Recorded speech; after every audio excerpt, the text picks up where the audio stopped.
In this video, we're going to discuss figurate numbers, and we're going to run through a linear sequence, a quadratic sequence for rectangular, and a quadratic sequence for triangular. But first, a reminder of why we call them figurate numbers. Well, because the number pattern itself looks like a figure, right? And the figure here is square. Why? This is a 3 by 3. We have rectangular to the right. This is a 3 by 4, represented by 3 rows and 4 columns. And then over here on the triangular, if you double it, it looks like a rectangular pattern. So you have a 1, 2, 3, 4 by a 1, 2, 3, 4, 5 rectangle, and then you split that in half. It's a key piece. We'll give you your triangular look. So first off, we started with this number pattern, right? And across the top, we said, let's make a chart out of this. We'll label the top row n, and the bottom row will be the value at said n value. So for n equals 1, the value is 5. For n equals 4, the value is 11. And the first thing we said was find the differences of the values. And if that difference is constant, which it is, then this is a linear sequence. And by that we meant if we drew a quick sketch of this, the sketch would be linear, or it would form a line. So we said, well, if this is a linear pattern, then that constant difference of 2 is going to be the coefficient of n. Now we just need an adjustment factor. And by that I mean you take like sort of n equals 5. Well, if you multiply 5 times 2, you get 10. How do you make 10 turn into a 13? You add 3. Now check the pattern. Go to another number. 3, if n equals 3, what's 2 times 3? 6 plus 3 equals 9. Is that what you want 3 to be? Yes, good. Then that is your explicit rule defining the value of any value, of any nth degree. So what if n is 20? Okay, so 2 times 20 plus 3 is 60, plus 3 is 63. So when n is 20, the value is 63, and that'll be in line with your linear pattern. All right, let's move on to quadratic. So here we go. We start with the same sort of pattern, right? We give you a set of values, terms and the values. And what do? You find your first difference, right? So I'm going to label this first differences. And you notice that they are not constant. So then what? You move on to the second differences. And those second differences are constant, leading us to believe that we have a quadratic sequence. So we say, well, all right, now I want to pay close attention to that second difference is even, so this must be a rectangular sequence. And so what we do is we start factoring these values. I like to jump to like one that doesn't have too many factors, and popular factor of 15 would be 3 and 5. Now notice all of the factors are written in terms of small number, big number, right? So we want to keep in that pattern of the smaller number, bigger number. And I notice that 3 times 5 is 15. So then we sort of jump over to 28 and we'll say 4 times 7. And then what we want to do is we want to start paying attention to the differences in these smaller numbers and bigger numbers. So I go 3 to 4, and that is a difference of 1. So I just go up by 1 more, and I say that's 5.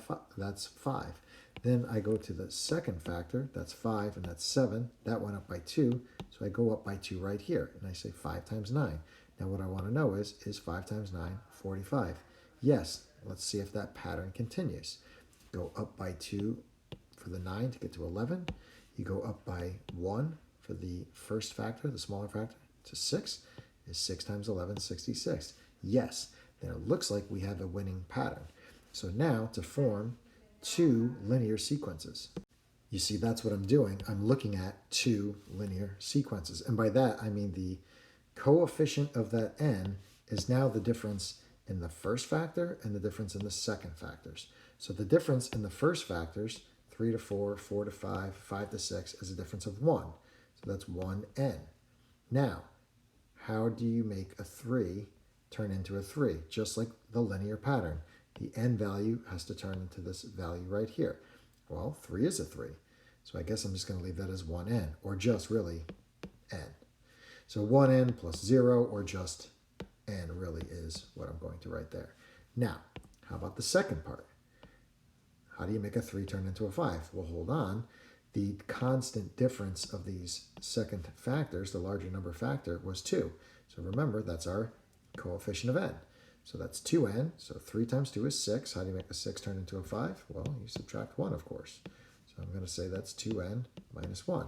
Now just double check that. 5 times n is 5, right? So 5, and if n is 5, then 1n is 5, all right? And then is 5 times 2 minus 1, 9? Yes, good. All right, so now let's just check it. And let's go down to say, oh, I don't know, one that we haven't really touched. How about 4? Is 4 times 2 times 4 minus 1 going to yield us 28? Well, that's going to be 4 times 2 times 4 is 8 minus 1 is 7. It's 28. Good. So there's our rule. And then the last thing that we generally want to do is some random term. And you say, well, what about when n is 20?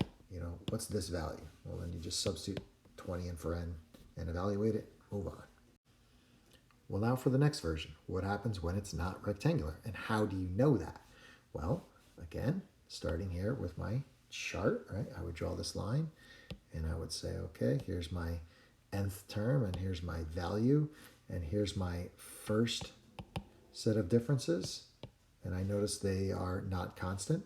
So my second set of differences are constant and they are odd, which means that this is a triangular pattern. What does that mean? Well, once we knew that it was a quadratic sequence, the next thing we tried to do was start to factor the values. And as you start to factor these values right here, you're going to notice that there is no pattern. Now, I would just say skip it. I'm telling you right now, if that number, that constant set of second differences is odd, you're not going to be able to find a pattern in the values. So what are we going to do with those values? We are going to double those values. So if you double 1, you get 2. If you double 5, you get 10. You double 12, you get 24. So this list right here is a list of all those values doubled. So now what? Take your doubled values and factor them. Right? So again, I don't know, I might just jump to 10 and say, well, that's 2 times 5. Again, smaller factor, bigger factor. Then go to 24 and you say, well, how about, there's a variety of ones there, right? 4 times 6 could be 1, or 2 times 12 could be 1. Well, probably not because we just used 2 and we're looking for a pattern in the factors. How about 3 times 8? And what do I notice? 2 to 3 goes up by 1. 5 to 8 goes up by 3.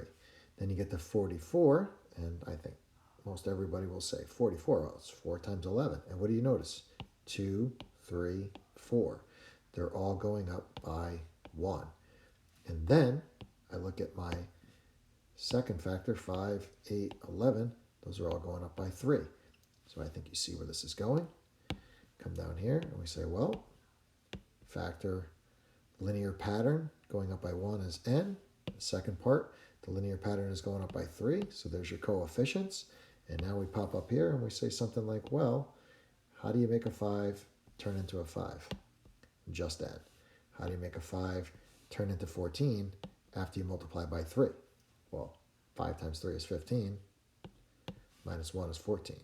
Now that's our quadratic pattern that yields us the doubled values. But we need to go back to the original values. How did we get to the doubled values? We doubled. How do we undo that? By doing all of this over 2. When I see that this first piece is odd, I set up my answer right away. I just put 2 sets of parentheses like this for now, just to get going. And I put it over 2 and I box it up just to remind myself to not divide by 2.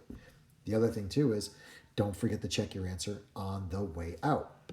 So for example, what about when n is 4? When n is 4, the original value was 22. See up here, 4 is 22. So I put 4 in for n in both spots, and what do I get? 4 times 3 times 4 minus 1, divided by 2. 4 times 12 minus 1 is 11, so 4 times 11 is 44, divided by 2 is 22. So what do I know? Check, I know that that is the pattern, and then what? Then the question wants me to evaluate it for 20 and to evaluate it for 200. So do both of those by substituting 20 and 200 into n and evaluate it. Don't forget to divide by 2, and you're all set. So let's give one a go. First, you press pause, catch up with me here, find the difference, find the second differences, press pause and make some decisions, then unpause and catch up with me. Press pause now and work it on your own. Okay, so what I've landed on is that I have a second level of differences, right? It's not linear. I always cross my fingers. Is it linear? No.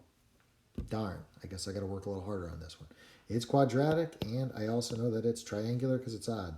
So what did I say? Up here, I'm just going to sort of put a little set of parentheses over 2, box that up. I know that that's my explicit rule for this quadratic. All right, now what? Now I'm going to double my values, factor them, look for a pattern, wrap this up. All right, and now I want to be very specific. I started with 28, and I said, well, 28, small factor times large factor, 4 times 7 is 28. And I just went for it, and I said 50 is 5 times 10. And then I said, well, 4 and 5 have a difference of 1, so going up by 1 more is 6. 7 and 10 have a difference of 3, so I went up by 3, and that gives me 13. And then I just said, well, what's 6 times 13? 6 times 13 is 78. So guess what? I got myself a winning pattern. So 4, 5, 6, 7, 8, and 7, 10, 13, 16, 19. And if you tried 8 times 19, guess what? 152. And by the way, I've created this extra column just to have that 6th value, just to tinker around. I figured out what this was by knowing that the constant difference here was 3, so I went up 1 more and I figured out that 17 plus 3 is 20. I had that to 56 to get my 6th value. Maybe I'll use that to check my process. Just, tinkering around. And then working downwards, this is 3, and this is 4, and 3 times 4 is 12. So what do I know? I know that my constant difference on my factors is plus 1. I know that my constant difference of these factors is plus 3.